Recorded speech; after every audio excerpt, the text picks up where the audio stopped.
Okay, well, welcome back, everybody, for Agendum 16, the annual report from the St Padans Institute. It's the report on the academic year 2022 to 2023, and I think additional copies, hard copies, have been placed on most of the tables. The motion will be proposed by the Bishop of Monmouth and seconded by the Archbishop, and the Reverend Canon Professor Jeremy Duff, the Principal of St Padans, who is a non-member of governing body, will speak on the report. This is a motion following any debate or comment on the report, that the governing body do note the annual report from the St Padans Institute. So without further ado, if I can invite the Bishop of Monmouth to introduce. Thank you very much, Cherry Van, Bishop of Monmouth. Chair, members of Synod, it's my pleasure to propose this motion and to commend to you the annual report from St Padans. As you will see, the report gives us a glimpse of the outstanding work that St Padans continues to do and the significant contribution it makes to the life and ministry of the Church in Wales and beyond. Working with the Principal and his team, as I do, I'm aware of just how committed they are to high-quality ministerial formation and training and to continuing ministerial development across the province. And it's good to see in this report some of the fruits of their work. The Principal, as you've heard, Jeremy Duff, is going to present the report for us in a few moments, so I don't want to steal his thunder. But I would like, in the next few minutes, to draw your attention to a few of the good news stories that continue to emerge from St Padans, in addition to those I highlighted in the foreword. The Theology for Life course, exploring discipleship, ministry and mission, continues to be a huge success, with 154 learners from across the province enrolled. As the report makes clear, some of these learners are full and part-time candidates for licensed ministry, but most are not, which means that we have a cohort of people in churches across the province who are exploring and deepening their faith for its own sake. That has to be good news. Theology for Life is also providing a potential pipeline for vocations into lay and ordained ministries. Whilst the numbers for training for stipendiary ministry remain fairly stable, it is the case that we are going to need, in addition to that, a steady stream of NSM, NSML and LLM candidates coming forward to join our ministry teams in the coming year. It's good to see Theology for Life proving to be so popular. You'll see that increasing numbers are taking up the master's programs that St Padans offers, and I know some of you in this room are amongst them. These include MAs in chaplaincy studies and in children, young family and young people and family specialists, as well as in theology. It's good to see that our own institution is the largest provider of postgraduate teaching in children, young people and family workers across the UK. There continues to be a strong focus on Welsh language, culture, history and theology, with every student required to learn some Welsh during their training. That the Welsh language has become more and more a part of the worship life of the Institute is an encouraging and hopeful sign for a church that proudly describes itself as bilingual. There is, of course, more to do, but it's another small step in the right direction.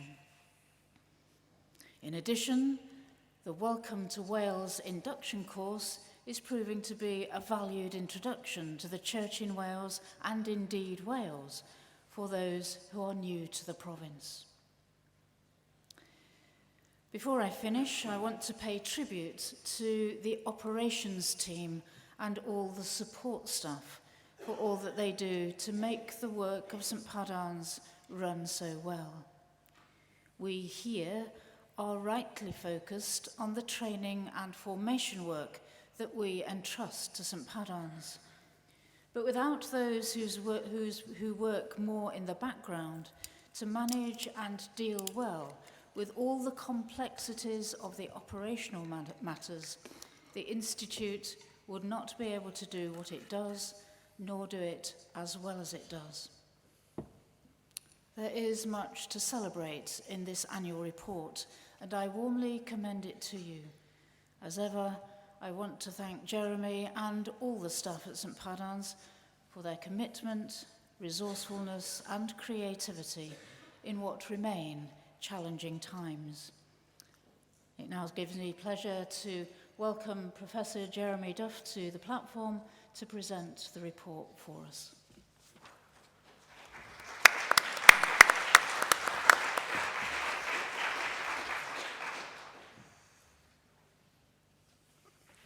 Chair, members of the governing body, Jeremy Duff, Principal of St Padarn's. Thank you for your time this morning.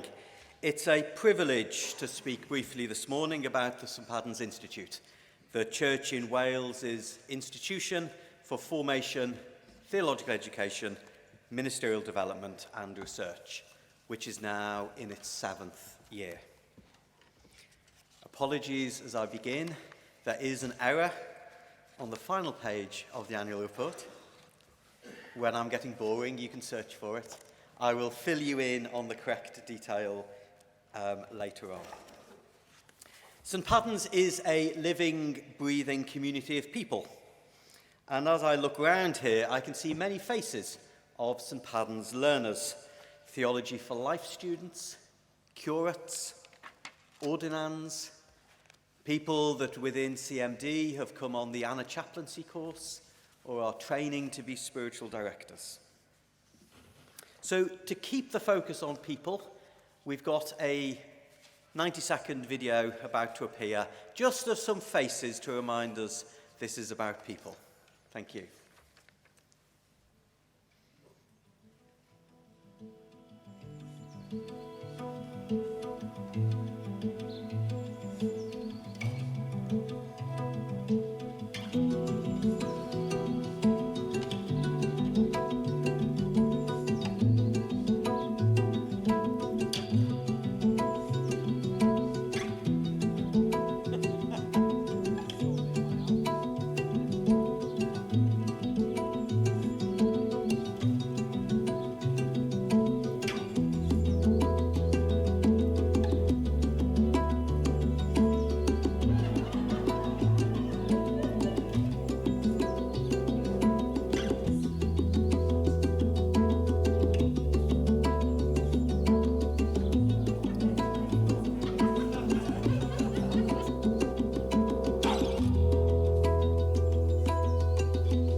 I want to commend the whole of the report to you, and obviously I look forward to questions and engagement across the piece.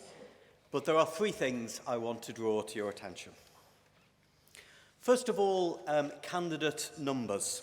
A number of people over the last few days have already been asking me questions about the numbers of ordinands. And I thought it might help if I summarise the situation now rather than just in response to individual questions. Numbers in full-time training, which roughly speaking means numbers of people who are going to be stipendiary clergy, have remained steady over the COVID years, roughly steady, and stipendiary numbers now are about the same as when St Paddens started. There's fluctuations. The data about exactly how many there are in any given year changes because there are people on a 2-year course or a 3-year course or whatever, but roughly speaking, there's a similar number of people entering training for stipendiary ministry. Though we have removed the historic imbalance where younger ordinands used to be predominantly male, and now younger ordinands are mixed. And indeed, while St Paddens is not involved in the discernment processes, the information coming through from DDOs, and now very helpfully coordinated by Tristan in the role of Director of Ministry Development, the information coming through is that actually it looks even more positive the next couple of years for stipendiary ordination. And it may be appropriate to point out, as a comparison point, that our cousins across the border have actually been experiencing, for several years now, a drop of about 30-40% in stipendiary ordinand numbers. So the context is difficult in the UK, COVID and whatever, so the fact our stipendiary numbers are remaining static or maybe looking positive the next few years is good news. Not St Paddens' work on the whole. Tribute to our DDO's vocations team and now Tristan's work. However, 2 notes of caution in that, because I know lots of people in the room are concerned about ordination numbers. The first is that part-time candidate numbers, you can see the graphs there, have been sliding steadily for quite a number of years. And predominantly that's because of a drop, compared to 7 years ago, of those coming forward for lay licensed ministries. So our part-time figures includes those trained to be NSMs, but also lay licensed ministries. That's where there is a decline in people coming forward. I think that's for quite complicated reasons in our church's life. The more positive twist on that, though, is to point over the last year to the very big increase in energy surrounding commissioned lay ministries. The second note of caution is that, as Bishop Cherry pointed to, the number of stipendiary ordinands may be steady or slightly increasing, but it does not match the number of stipendiary clergy we need. In the work we've done with dioceses, most dioceses, roughly speaking, are wanting a similar number of stipendiary clergy in 10 years' time as they have now. And indeed, sort of mission funding may increase the number of posts trying to be had in Wales. But when you plot through the numbers of retirements over the next 10 years, there is a gap. There really is. So, ordinand numbers are decent, but there is a gap compared to how many we will need to fill the vacancies over the next 10 years.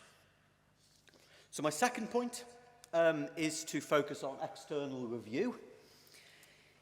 In an institution like St Paddens, with many hundreds of different people engaging in programmes on courses every year, it's easy to have anecdote, not evidence.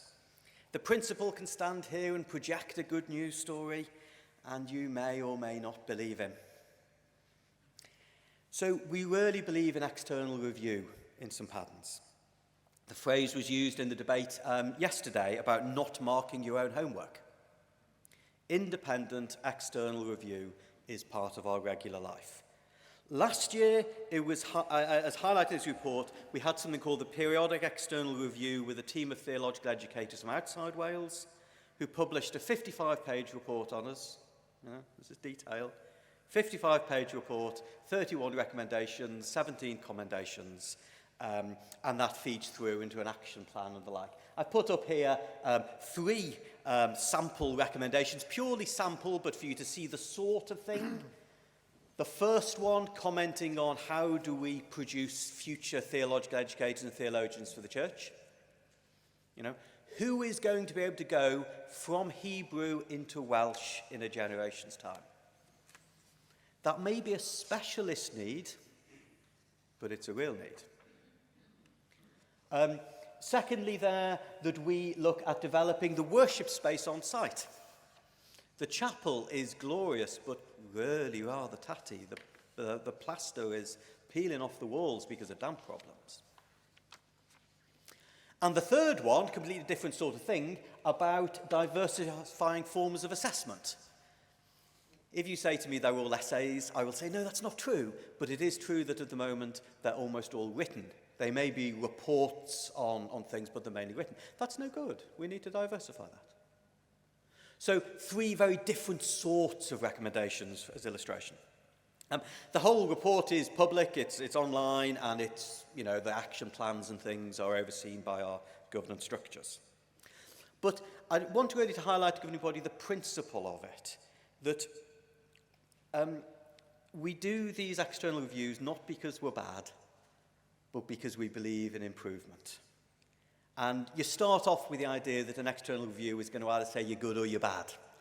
And we leave that behind to say, every couple of years, to have reviews which say, yes, of course you're good, but you could be better. And what's better as a leader to have external experts every few years pointing out how you can be better? It's really good. I'd commend it to other parts of the Church in Wales. Last month, when we talk about that regular external review, last month, we had a completely different one. We had the Quality Assurance Agency, QAA. If you're in the higher education world, it is roughly speaking an equivalent to Ofsted for higher education institutions. So we had that for Estyn here in Wales. We had that last month. So it's not that we have these reviews, you know, once every 6 years. Different reviews come around periodically.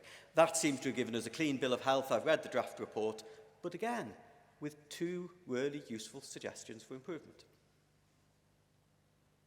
The third thing I wanted to highlight to you was the strategic direction that has been set by our bench of bishops. First of all, to highlight that it's been set by the bench of bishops. I know that from the outside, the governance and oversight of St Paddens can seem a bit difficult to get people's fingers on. Because we're an integrated part of the Church in Wales, there isn't a board of trustees that runs it, because, you know, we're part of the overall Church of Wales organisation. But to be absolutely clear, the direction of St Paddens, the shape and scope of St Paddens, what should we be doing, is set by the bishops. And we went through a process of working out if the bishops would set the direction for 5 or 6 years, that then allows the staff to take it forward in a programmed way. And so if we look at the list of them, the bishop set out there were 4 core things that we do, absolutely essential of what is at the core of St Paddens. The theology for life work, the discipleship, the helping people wrestle with theology, aside from any training for ministry. And then the formation for licensed ministry, the newly licensed ministers, curates and the like, and the continuing ministerial development. That's the core of what we do. We then identified there were 2 things which might not be the core, but support those aims and is useful for St Paddens to do to support the church. Our master's programmes, and also national networks in pioneering, in youth and children, and in supporting ministry through the medium of Welsh, which theoretically could live somewhere else in the Church in Wales, but it just makes sense for them to be part of St Paddens' work. So that's the scope of what St Paddens is. And the bishop set us 7 developmental goals for over the next 5 years. Here is where the error was. It is extremely embarrassing, not because I'm embarrassed by typographical errors, but it might look like it's not important. It was purely typographical. In that list in your printed version, number 3, formational excellence, is missing. What can you say?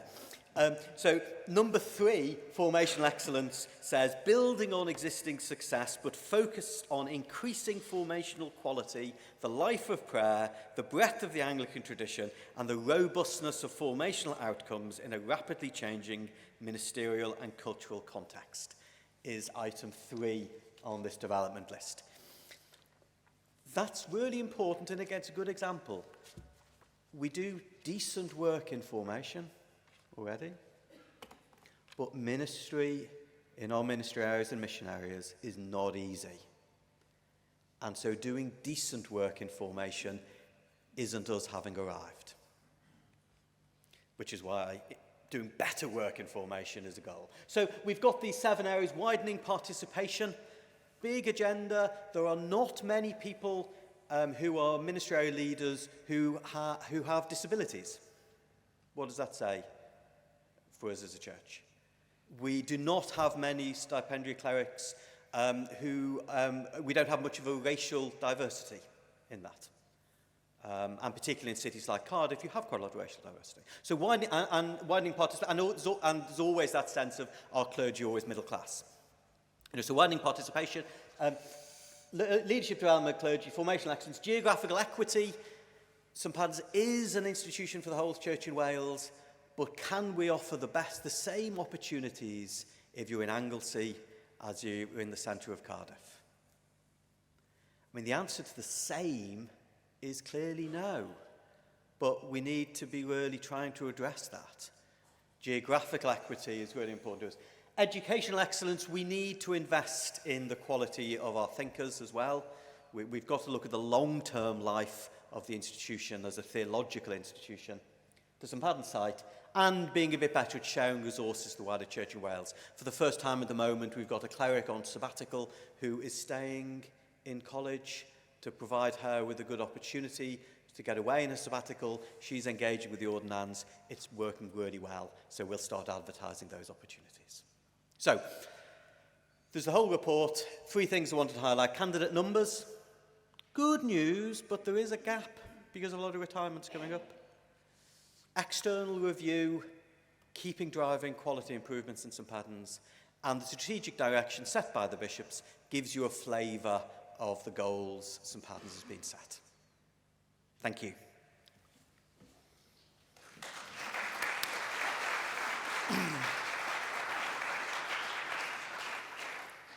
Thank you, Professor Duff.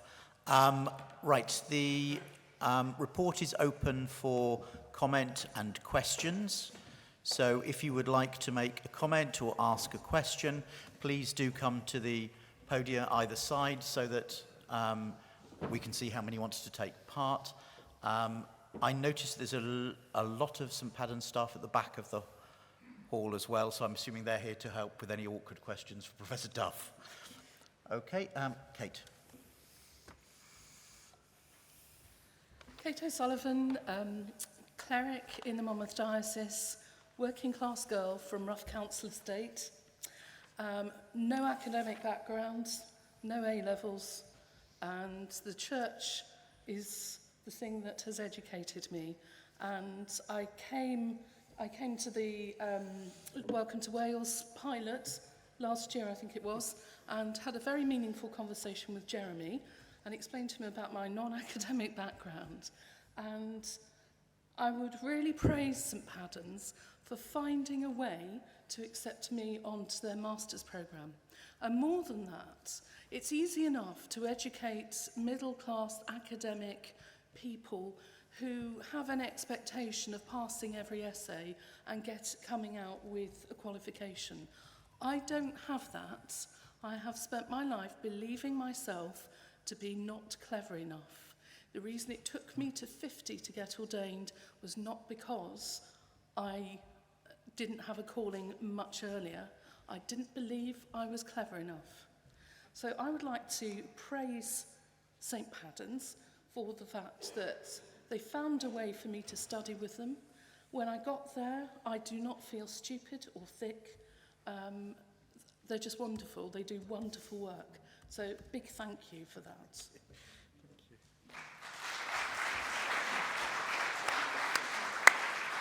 Canon Williams.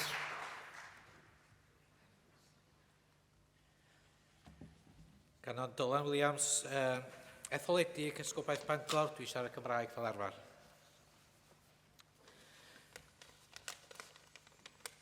Mae yna lawer iawn i gymeradwyo yn y ddogfen sydd ger broni am athronfa Padarn Sant, ac o'n i'n falch o glwad parchedig Jeremy Duff yn sôn am yr ymgais i wella posibiliadau o astudio drwy gyfrwng y Gymraeg. Dwi'n gweithio mewn treflan yng Nghaernarfon, lle mae 85% o'r boblogaeth, sa'n i ddweud, yn iaith Gymraeg, iaith gyntaf. Mae o'n gartre hefyd i Cyngor Sir Gwynedd, a maen nhw'n gweithredu bron iawn yn gyfan drwy y Gymraeg yn ei ffordd maen nhw'n sgwrsio am bethau ac yn y blaen.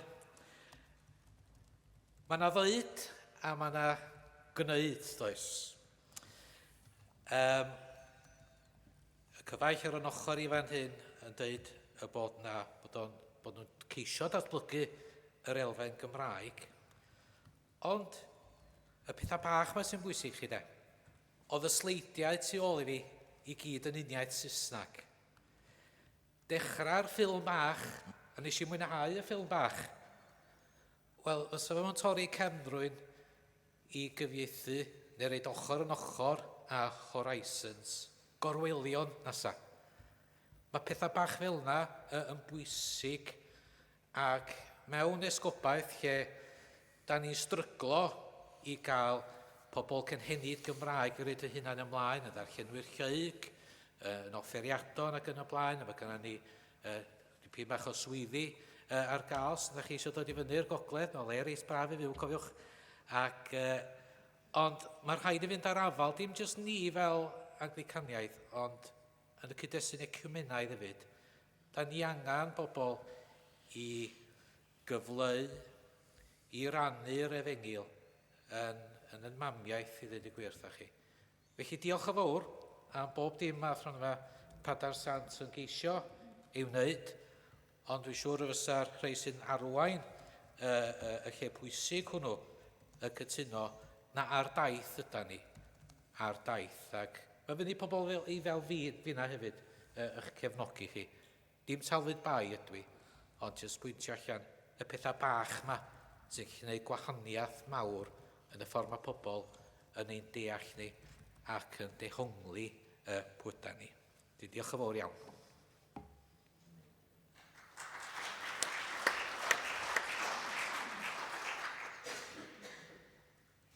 Chair, Governing Body, Ruth Rowan, a co-opted cleric from the Diocese of Monmouth and recent St Padans graduate, which means the staff in the room will have no shock when I say I've got two questions. The first of which is Jeremy's mentioned a decrease, particularly in NSM and LLM numbers presenting themselves for training. But I note there's also a decrease in those participating in Theology for Life over the last 2 or 3 years, at the same time as an increase in those participating in the postgraduate courses offered through St Padans. I wondered if that reflected a change of focus within the institution, or whether this is incidental, and if incidental, has any reflection been done on why those numbers are moving in opposite directions. The second thing is to say that the Church has often, or is often presented with a conversation of whether buildings or people are more important to us. And it is difficult to read that more of St Padarn's budget is spent on buildings, the building itself and venue costs, than is spent on supporting the candidates for ministry. That having been said, I know that reporting is inevitably about the past, and that a significant review of candidate finance has been undertaken and perhaps is being undertaken. I'm wondering whether Jeremy could give us an update as to the likely date of publication for that review, any recommendations which will be published with it, and whether there's any reporting process for what changes and decisions are made as a result of those recommendations. Thank you very much.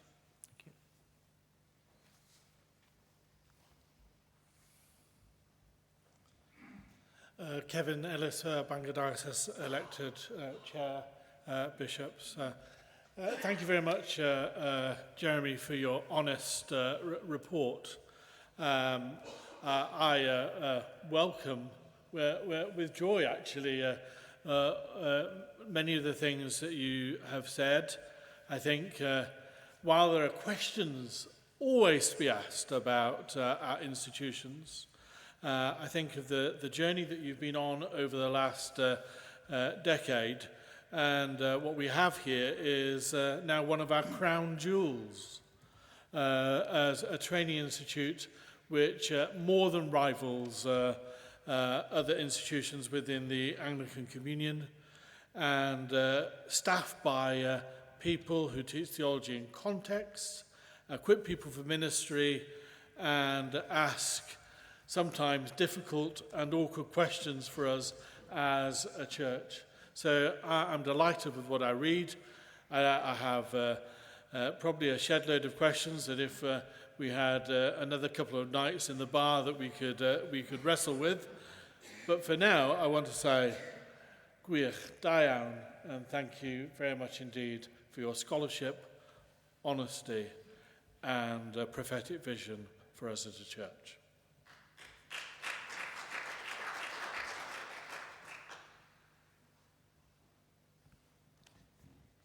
Hannah Rowan, elected lay member for Monmouth Diocese. So it's lovely to see your strategic direction set out really clearly, and thank you for giving some context around how that was set, which was very helpful. I have a few questions relating to the strategy. The first is in relation to widening participation, and I know we've spoken before about sharing demographic data, some of which is now really clearly presented. We've spoken before at Governing Body about the problematic lack of ethnic diversity, but I noticed that we're not yet reporting in these annual reports on the ethnicity of those that are coming through training. Would St Padans commit to collecting this data and publishing it, so that as a governing body, we can both support and perhaps challenge you to improve in tangible ways in this area? So that's about widening participation.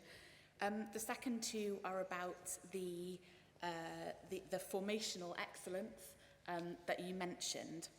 The first is in relation to attrition. So one of the things that I would usually expect when I'm looking at data measuring the success of training or formation is how many people do you retain and what happens to them afterwards. So it would be fantastic if you would be able and willing to publish some information, probably looking at the end of the newly licensed ministry programme, to know who is still in ministry as a percentage of those who began, and who is still in ministry in the church in Wales. I'm not suggesting that it's a problem if people are still in ministry elsewhere, but it would be helpful for us to understand our destination data, as universities often refer to it. And the second point is a question.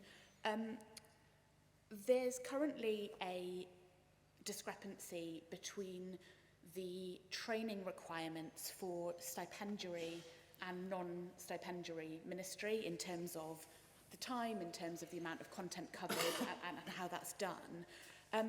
But I noticed that there is no requirement that people remain on that stream. So, for example, you might have trained as a stipendiary, but then apply for an NSM job. Equally, you might have trained as a non-stipendiary minister and later in your career retrain as a stipendiary minister.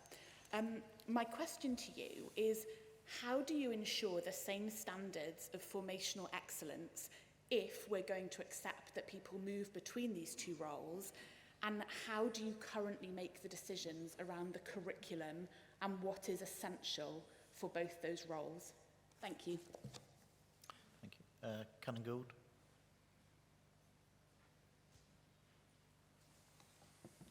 Chair, members of governing body, Jan Gould, elected Llandaff Diocese. I read the report and feel very encouraged, Jeremy, and with all that you've said here. And I note with interest the various statistics it contains, much of which is very positive.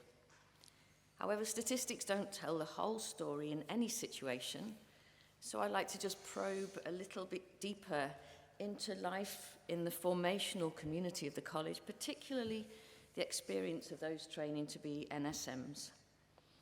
I'm soon to be the supervisor of a new NSM deacon, and to be honest, I've been extremely concerned by some of the things she's told me. Our discussion arose because she asked if I could do a session with her pre-ordination about everything to do with vestments, what you wear, when you wear it, what colours you wear. And I said, of course, I'd be happy to do that, but I would imagine St. Paddens would include that in their training. But she replied that the NSM students had been told that that session was only for full-time students to attend.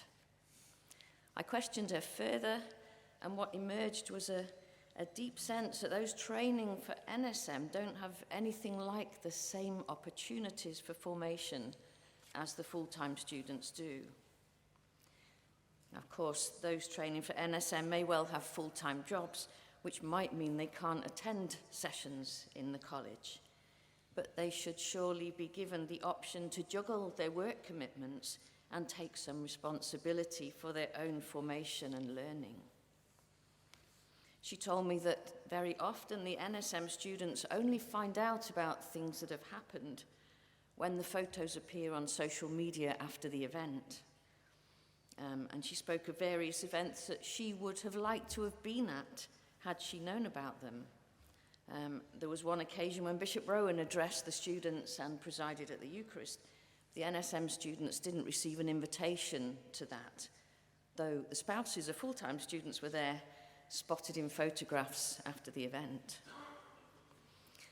With all the technology that we have at our fingertips these days, might I suggest that a more extensive use of streaming or recording of sessions be made available to those who are training for NSM if they can't get into college? My memories of the college are of a community where all students, full-time NSM and readers, while training for differing ministries, were all valued equally and all had the same opportunities for formation and learning if they wished to attend them to deepen their knowledge.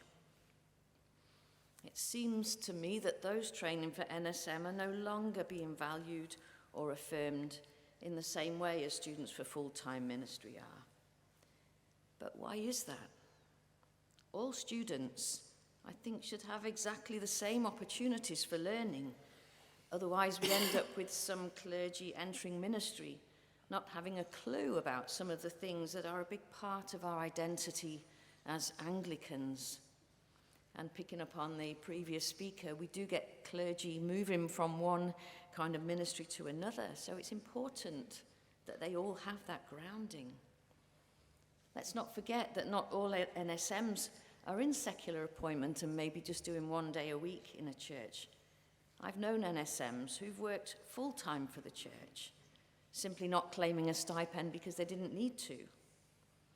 If they had trained as NSMs now, they would have been woefully unprepared for the work that they did as full-time ministers.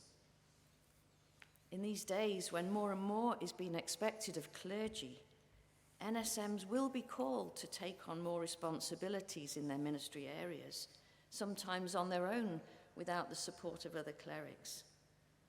Therefore, I believe it's an imperative that they have the same theological, pastoral, and sacramental formation and understanding. I understand that efforts have been made recently to be more inclusive of NSMs, and that's great, such as the Christmas get-together and also St. David's Day. But what seems to be lacking is the invitation to daytime learning, special events and visiting speakers, which NSMs would like to have the opportunity to engage with. So in summary, thank you for all the positives that are there that I do see, but it seems to me there are clear challenges here for St. Paddens to reflect on. firstly, how they could use technology more effectively and more widely, and secondly, how they can make NSM students feel a real part of the community, other than, as my curate-to-be says, for 1 week in the summer and 3 weekends over the year. Thank you.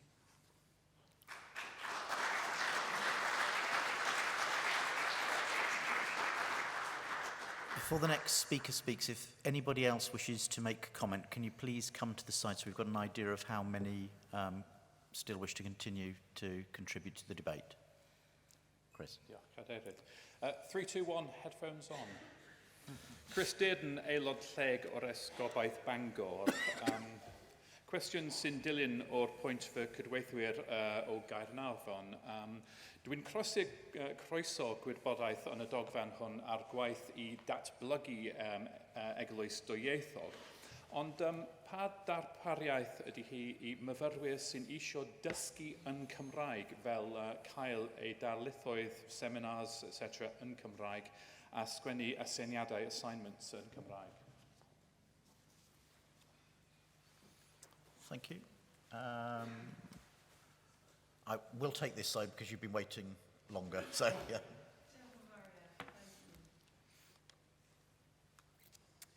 Ruth Coombs, co-opted Llandaff.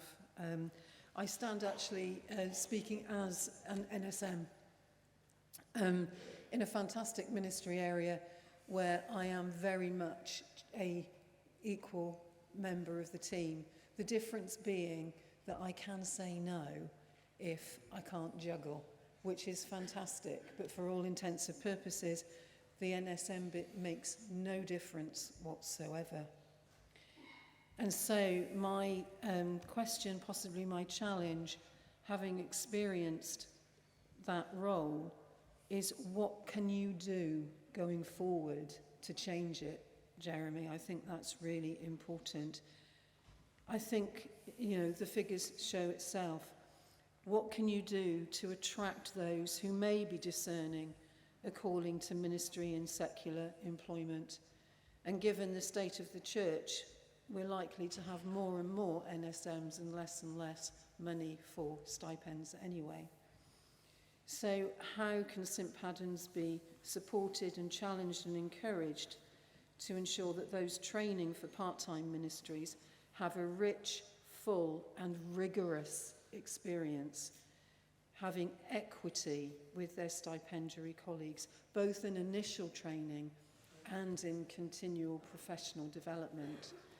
One of my frustrations is that often I can't get to things because the day job gets in the way, as it were. So I think there is a juggle. And it's not to say that I haven't seen St Paddens move, because I have. I was at St Paddens in the early days and St Mike's before that. But I do think it's a challenge, and I think it's a genuine one, and one that we would want. And those of us who are NSMs would be very welcome, I'm sure, to be part of the solution, because I think we should be solution-focused here. Thank you. Archdeacon Hill.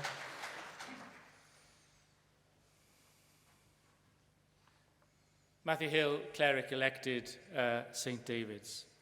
So in light of the observations made about concerns about maintaining numbers for stipendiary training, I'd like to offer an observation and pick up the baton from my colleague, the Venerable Paul McNess, yesterday with regards to the provision of administrators and other support. I've got a theory that the churches that are growing, such as the Pentecostalist churches, for example, one of the things they all share in common is that they enable their pastors to be pastors. So it seems to be that part of the assumption of trying to, or an overly, an over concern with maintaining stipendiary numbers in training at the moment is to do with assuming that priests will need to do everything they're currently doing, and some of those workloads are, as we know, unrealistic. So if we provide a different framework in which to try and address the issue, if we provide administrators and other support to augment parish priests, we enable pastors to be pastors, priests to be priests, thereby increase capacity without increasing numbers necessarily, and fewer priests will actually be able to do far more than we're currently able to do. So, thank you. Diolch yn fawr iawn. Dr. Diamond. Rosie Diamond, elected cleric Bangor.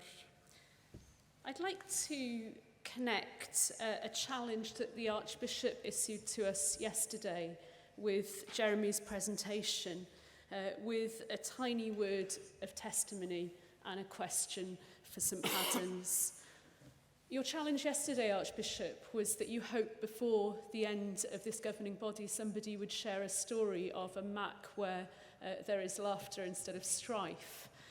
And I suppose my tiny word of testimony really is that that has been the story in each of the areas where I've ministered, that we've had to make that really tough journey from conflict and from literally tears to laughter. And we've seen that over the last 3 years where I've been serving. In terms of the personal, I think some of the key elements for me are summed up in that verse of Paul from 1 Thessalonians. Rejoice always, pray continually, and give thanks in all circumstances, for this is God's will for you in Christ Jesus.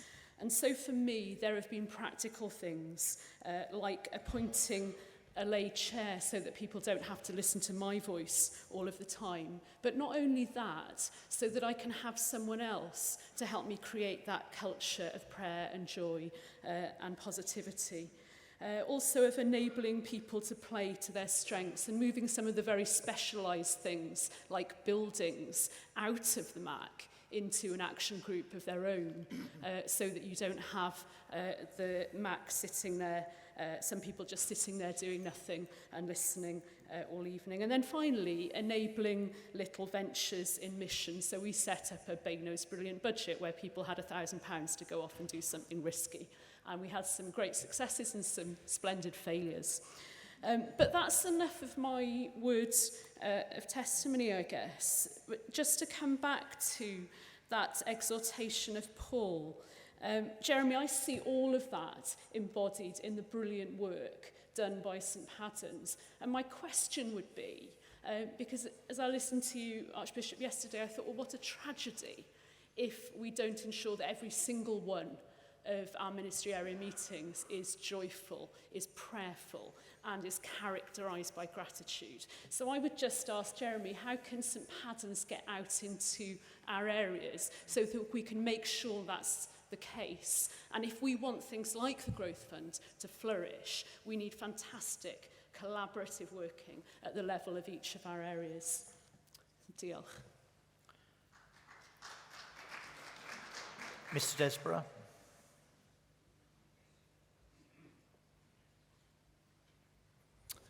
Andrew Desborough from St David's.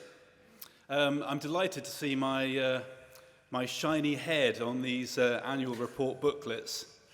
I stand a good chance, I think, of standing before the Lord and shining. I just want to say, I don't know what the numbers are like for next year, but I'm enrolled at the moment on an apprenticeship in Christian ministry. There's 9 of us from across Wales. Most of them, well, all of them younger than me, but we're all there for a year's course as a taster, if you like, of what it might be like to be involved in ministry. So that's an opportunity maybe to take back to your diocese. There is a course at St Paddens for apprentices. And I just want to say very briefly, it's excellent. I thoroughly enjoy it. It's given me a huge insight into possibly what to expect. And I think I speak for all 9 of us on the course that we are thoroughly enjoying it, and we don't want it to end. Thank you.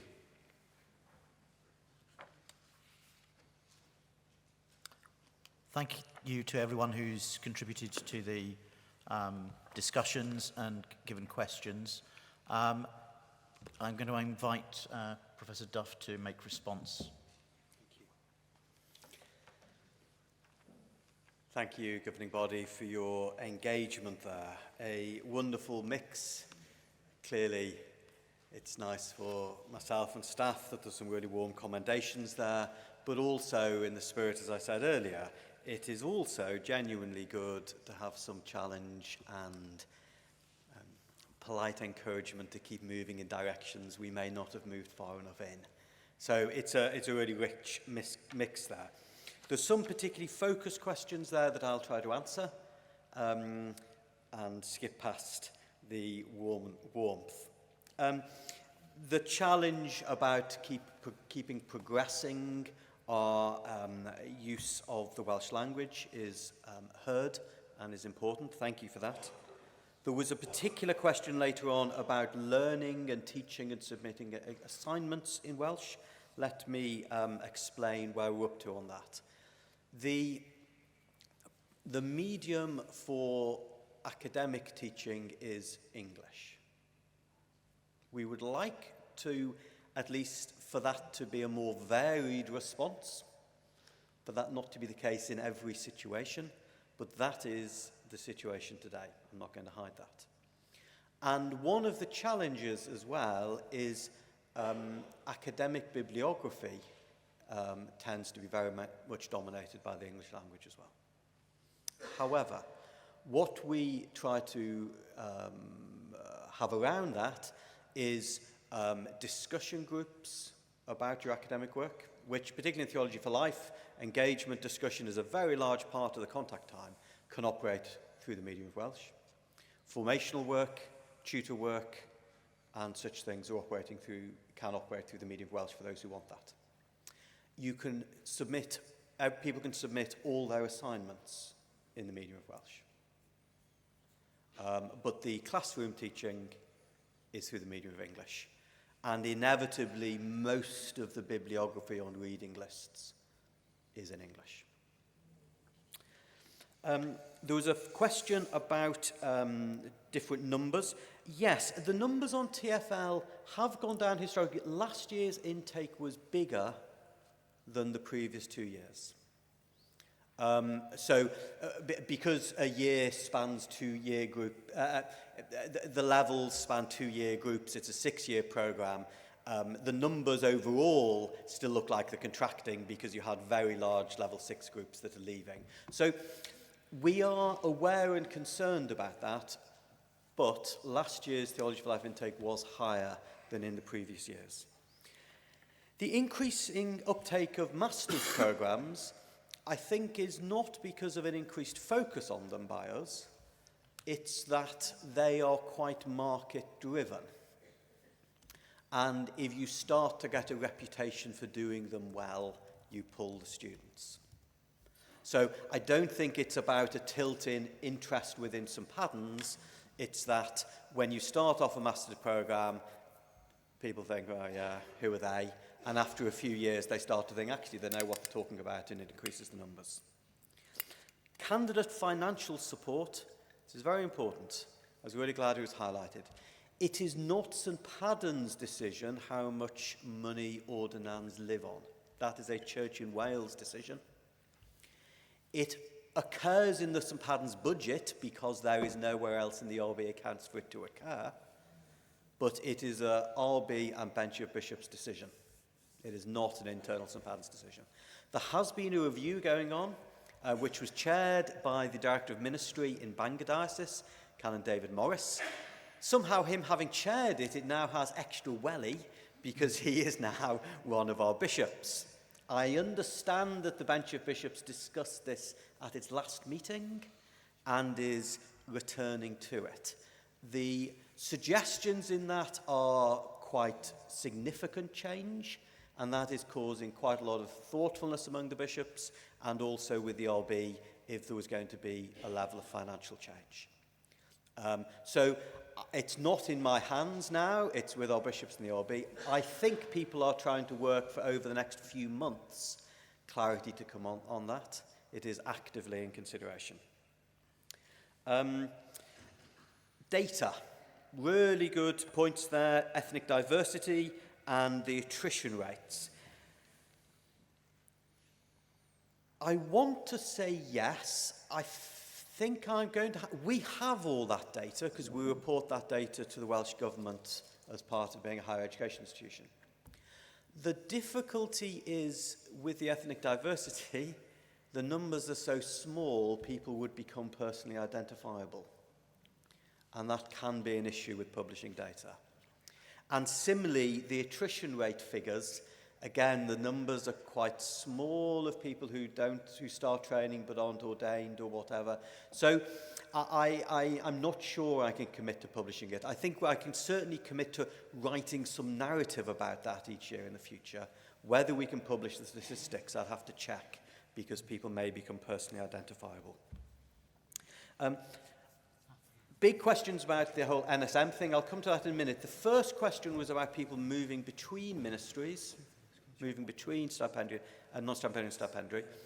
Up till now, that is purely a matter of the individual bishop's decision. St Padans does not control ministry in the Church in Wales. If someone is a priest in a diocese and the bishop chooses to offer them a stipendiary post, that's the bishop's decision. There is an attempt now, because we have Tristan Hughes in post as Director of Ministry Development, to try to see whether some process would help the bishops in that. And I know that he is looking at that question as to whether there should be some process for advising bishops on the suitability of people moving from one form to another, and whether there should be additional training. So I know that is being worked on, but it is, strictly speaking, not a St Padans issue, how people are deployed in ministry.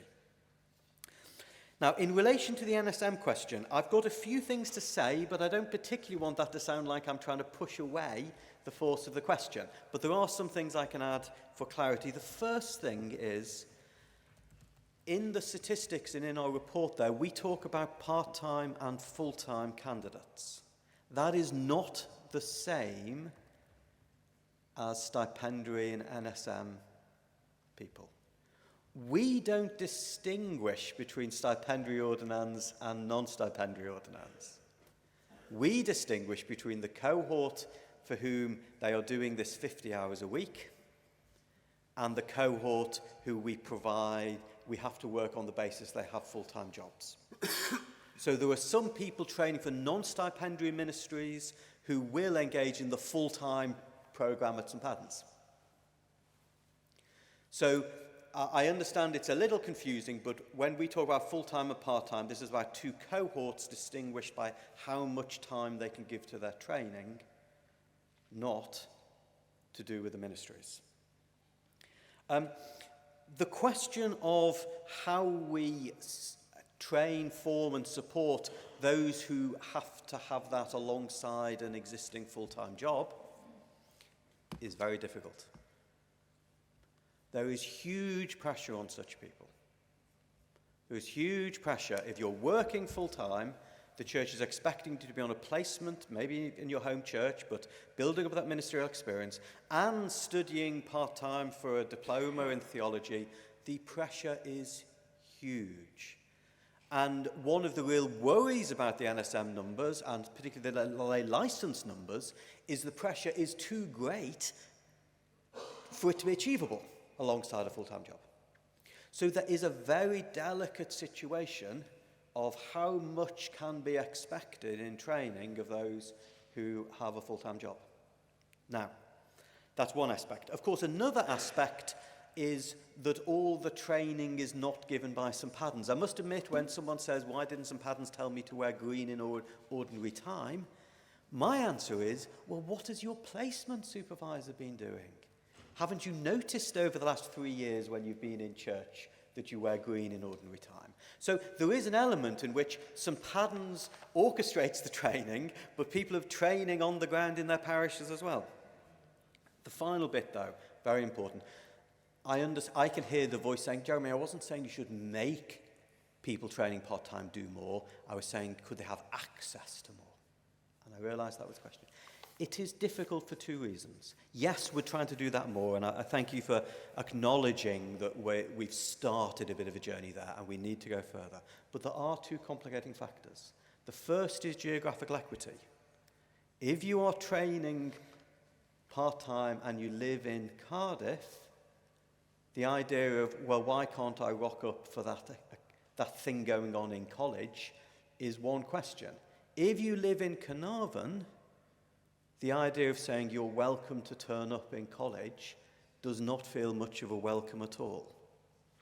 So the idea of simply making what goes on in Cardiff you could turn up to solves some problems but creates very big problems to do with geographical equity. So it's complicated.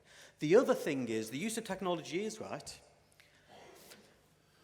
but learning sessions change if they're being broadcast and being recorded.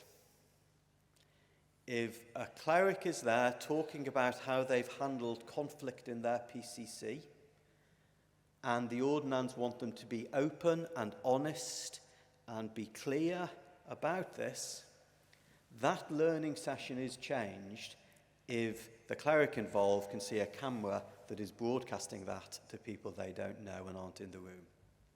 So the whole question about how we do hybrid learning is difficult. We do need, and we are trying to experiment more with giving more resources to those who are training part-time. It is an agenda we want to attend to. But in the process, we want not to damage the interconnection and intimacy that comes from people sitting around a table together and having that sort of private, personal conversation. So it's a complicated agenda, but it's good to have it flagged up. And I really appreciated that comment about being part of the solution, and I take that away. And I'm saying it's complicated. That is an excuse for saying we do nothing, but it's saying it's complicated, so we need the help. So thank you for that. And the final question about how do we spread a culture of warmth and development and not conflict and laughter in our ministry areas. Our view in St Paddens is we can just do our bit. If we try to model that within St Paddens, and for the leadership in St Paddens to try to be humane and to think the being laughter doesn't mean we're lazy. You know, actually people enjoying working with St Paddens is a good thing. It doesn't mean, you know, we're over-resourced. If the leadership hold that line, and if people experience something that's positive, then that's, in a sense, the limit of our role. And if those people who have experienced some of that in St Paddens can take that out, that's great. And we hope over time that has an influence. But it is not appropriate, and it would not be successful if St Paddens thought we have a mission to change the culture of the church in Wales. We will work with the people that were sent, and if that trickles out into a different mood, all for the good. Thank you. Thank you.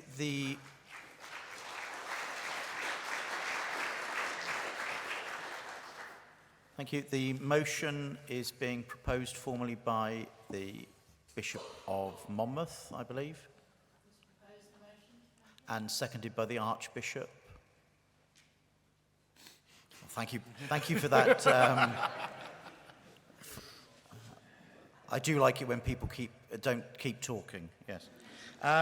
Okay, let's move then to a vote. This is just a simple majority vote that the governing body do note the annual report from St Paddens Institute. So can I first of all ask for all those voting in favour, all those for the motion? Thank you. And then all those against?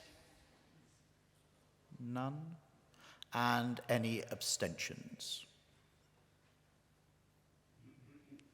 The motion is passed unanimously. Right, we are coming now to the end of this session, session 6.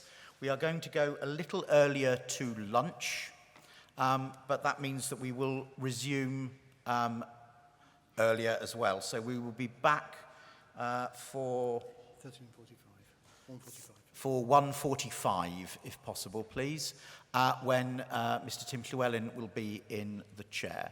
So enjoy your lunch. Oh, hang on. Everybody, please, if you could resume. I think the assessor wishes to say something before we go to lunch.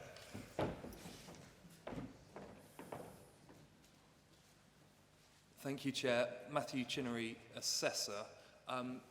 We have a private member's motion after lunch, and the Secretariat has already received a large number of amendments to the motion to be debated.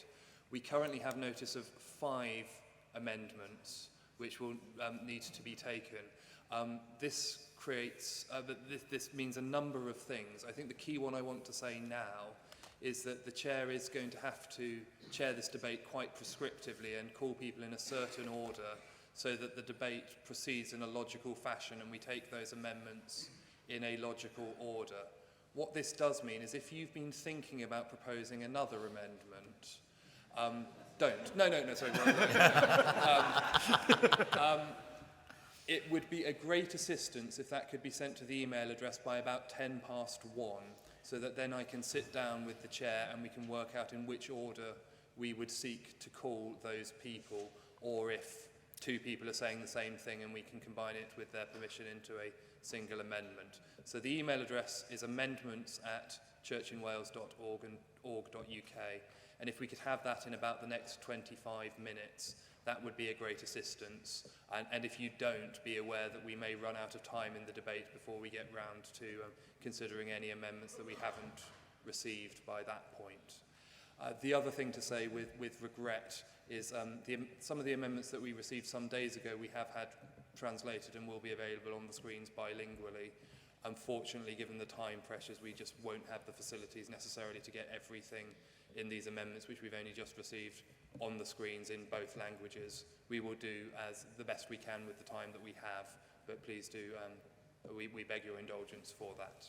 Thank you very much. Thank you. And now you can go to lunch.